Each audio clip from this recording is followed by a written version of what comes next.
If you have any dogs or cats, you know that to show you their appreciation, they will sometimes bring you little gifts.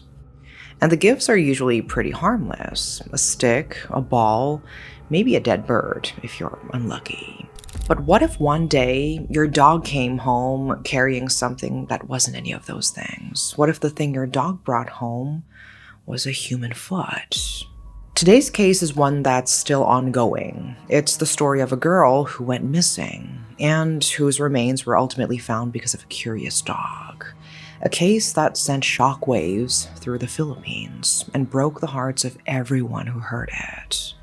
This is the tragic death of Crystal Joy Abarquez.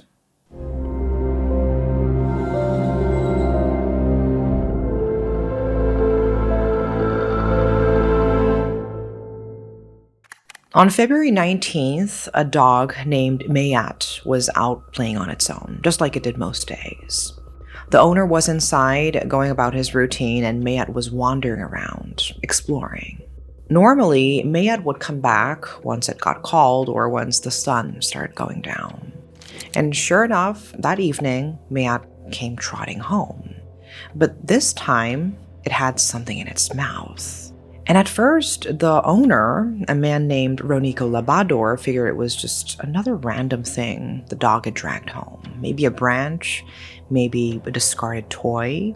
Mayat did that kind of thing all the time. But nothing, absolutely nothing, could have prepared Ronico for what he was actually looking at. It was a human foot, a real decomposing human foot, right there in his dog's mouth. And he couldn't help himself. He screamed so loudly that even his neighbors heard him. And as soon as he was able to compose himself, he called the police and filed a report. It didn't take long for officers to arrive on the scene. They spoke with Ronico, got the details, and then set about trying to find out where Mayat had found the foot. The police ended up in a grassy, mountainous area in Barangay Ibo. And what they found there was horrific. They discovered the decomposing body of a young girl, tied to a tree with a shoelace tied around her neck. Nearby, lying on the ground, was her severed head. Her bag and other personal belongings were scattered near the body, which led police to believe she had been killed right there, at that very spot. The body was taken in for an autopsy and DNA testing. In the meantime, investigators went through her belongings, looking for anything else that might tell them who she was. They reached out to the families of missing persons in the area, among whom was Cristina Abarquez, a mother who had desperately been searching for her 12-year-old daughter for 8 days. When the police brought Christine in to view the remains, she was completely devastated. She recognized the sweatpants. She recognized the necklace. It was her baby. It was her missing daughter, Crystal Joy Abarquez. There isn't much publicly available information about Crystal, but from the videos and photos that have since spread across the internet, she comes across as a sweet, bright girl. The kind of girl who smiled easily, who loved spending time with her peers, and who generally had a positive energy about her. She was a 6th grade student living at home with her parents and 2 sisters. Crystal and her sisters would regularly visit their relatives, and one of their favorite spots was their grandmother's house. And if you know anything about grandmothers, especially in that part of the world, you know what that means. You're getting fed. Even if you say you're full, grandma's packing up food for you to take home. That was the vibe at their grandmother's place. Crystal especially loved to ask for ulam, a side dish usually made with some kind of meat or fish that you eat with rice. Usually, all 3 sisters would go together, but on February 11th, things were different. Crystal didn't go with her sister to her grandmother's house that day. Instead, she was just sitting on her phone. Maybe she was scrolling through social media or texting friends. There was no reason to expect that anything unusual was going on. But then, later that day, she suddenly walked out of the house, alone, without telling anyone where she was going or why. And for Crystal, who was described as an obedient, well-behaved daughter, that was out of character. Christine didn't think much of it at first. She figured Crystal would be back soon. But the hours ticked by, the sky turned dark, and Crystal still hadn't come home. That's when the worry set in. Christine started calling everyone she could think of, friends, family, neighbors, asking if anyone had seen Crystal or knew where she might be. Nobody had a clue. It was like she had just vanished. Christine posted on social media, hoping someone might have spotted her daughter. But nothing, not a single lead. At that point, she couldn't wait any longer. She went straight to the police and reported Crystal missing. The Toledo City Police put together a special team to find her. Working alongside local officials and neighbors from the community, they followed every possible lead. They knocked on doors, talked to anyone who lived in the area or might have passed through. They pulled CCTV footage from cameras near Crystal's house and along the surrounding roads. And eventually, their efforts paid off. On the CCTV footage, they spotted her sitting on the back of a man's motorcycle at around 5 in the afternoon on February 11th. But identifying the man was nearly impossible. He was wearing a hat that obscured almost his entire face.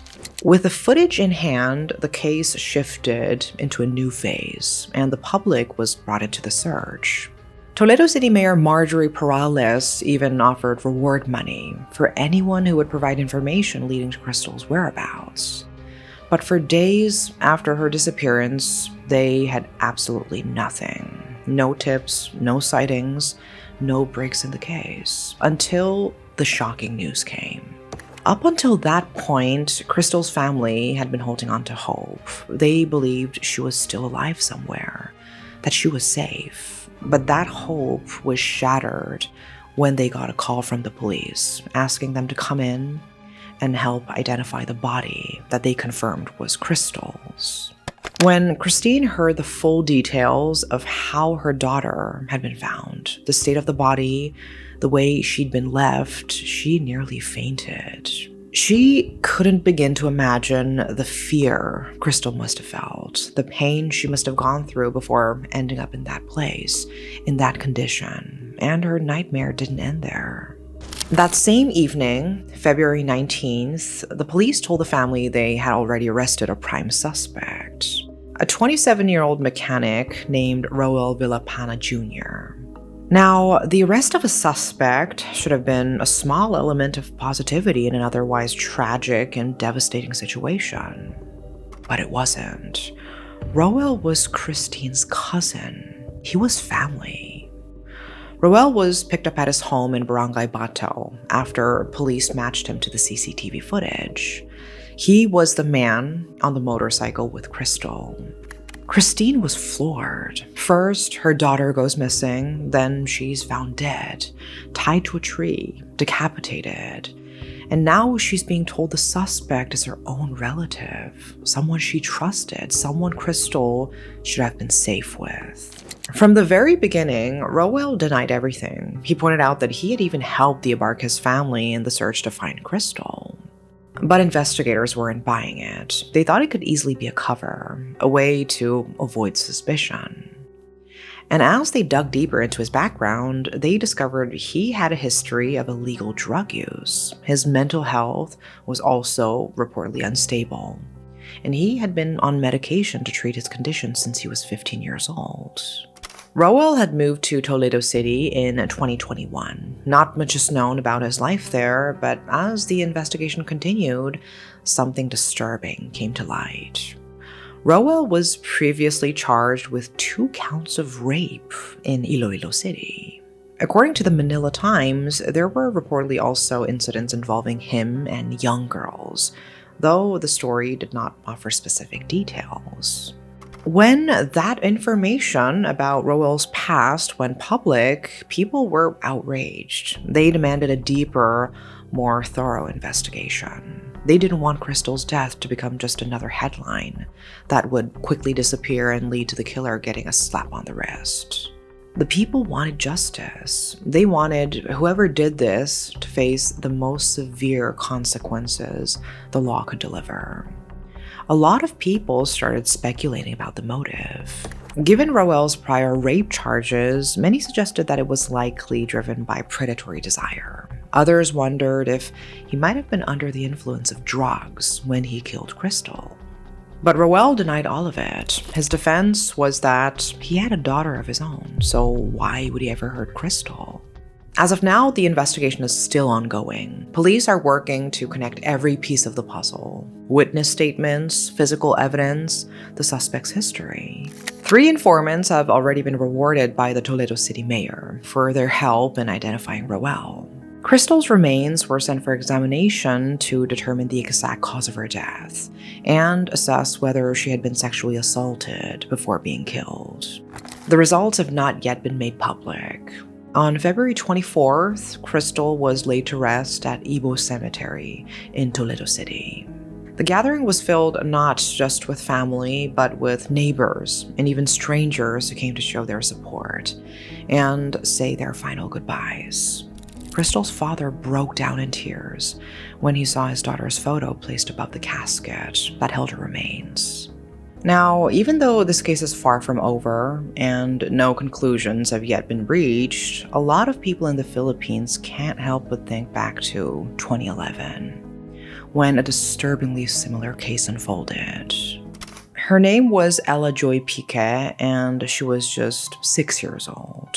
Ella was found dead on February 11th, 2011, in Barili Town, Cebu, roughly 45 kilometers from her home in Minglanilla. The state of her body was horrifying. She was found naked, wrapped in a white bedsheet, weighted down with 3 large stones. Her body was covered in dark bruises, suggesting she had been physically restrained before she died. The only witness in Ella's case was an 11-year-old schoolmate. On the day of Ella's disappearance, February 8th, Ella and other students were dismissed from Calajuan Elementary School in Minglanilla in southern Cebu. Ella was walking with her friend at around 4 in the afternoon when a Mitsubishi Pajero pulled up near them. A woman inside that vehicle, described as having long hair and almond-shaped eyes, called out to Ella. She asked Ella's mother's name and where her house was. Then she offered Ella a ride, and Ella, as trusting and unsuspecting as most young children would be, just smiled, nodded, and got in the car. The friend watched it happen. She looked inside the vehicle and saw Ella sitting on the woman's lap. There was also a man in the car, a foreigner who was driving. The car pulled away and Ella was gone. Being a kid herself, the friend didn't think much of it at the time. She figured maybe they were Ella's relatives or maybe friends of her mom's.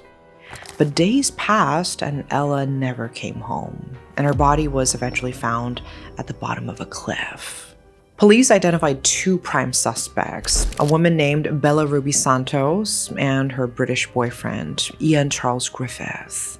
Bella was arrested inside a mall in Manila on October 7th, 2011. And since Ian was outside the jurisdiction of Philippine courts, Bella became the primary focus of the investigation. The 2 were accused of conspiring to abduct and murder Ella to produce content for a pornographic website. Bella's car was examined and DNA was collected from both the vehicle and her home in Naga City. But investigators came up empty. Not a single trace of Ella's DNA was found in either location. Then in April 2013, the case took a turn, and not a good one.